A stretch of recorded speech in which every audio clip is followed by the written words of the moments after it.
Let's just jump right in. Welcome to The Explainer. Today, we're taking a deep dive into how computers take absolute chaos and turn it into perfect order by unraveling one of the most classic, foundational concepts in computer science, bubble sort. To set the stage, just imagine trying to find a single word in a dictionary, but the pages and the words are completely unsorted.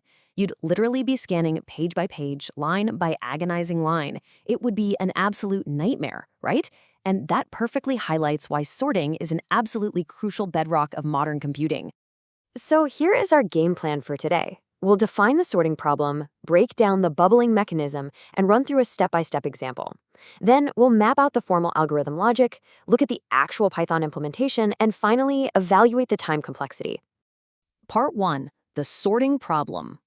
Simply put, sorting is just arranging a collection of elements into a specific order, like ascending numbers or maybe alphabetical strings.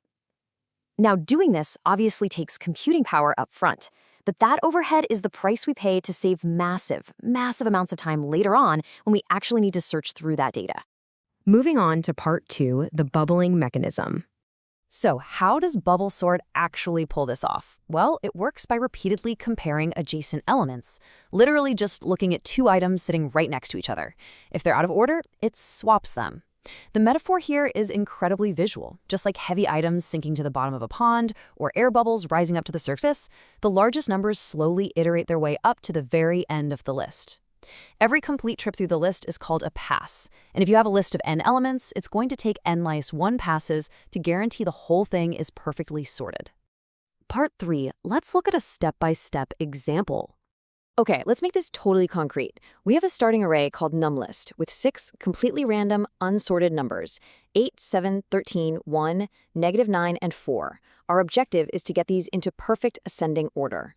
We kick off pass number 1 by comparing the very first two elements, the 8 and the 7. Since 8 is bigger than 7 and we want ascending order, they swap places. The 8 shifts over to the right.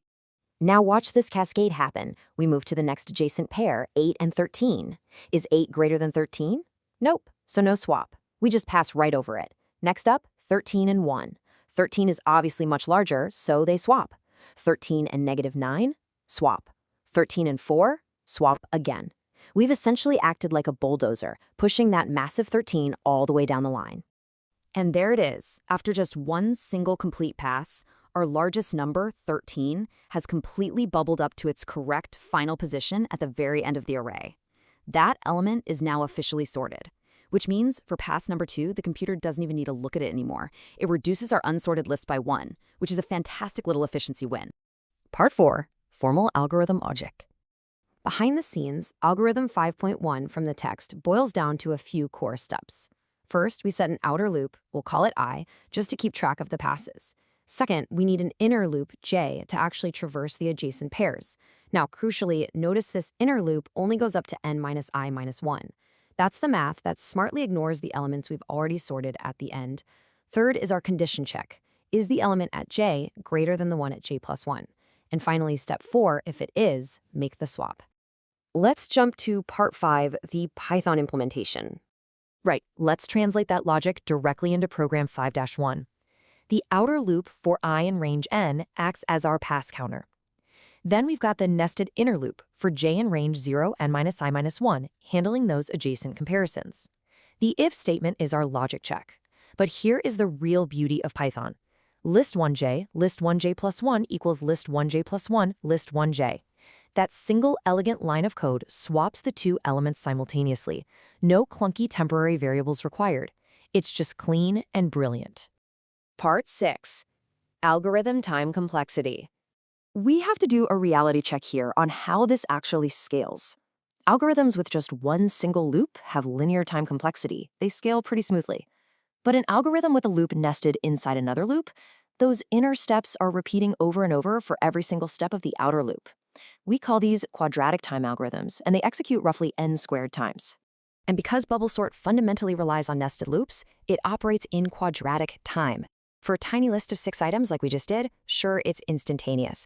But as your dataset grows to, say, millions of elements, the processing time absolutely skyrockets.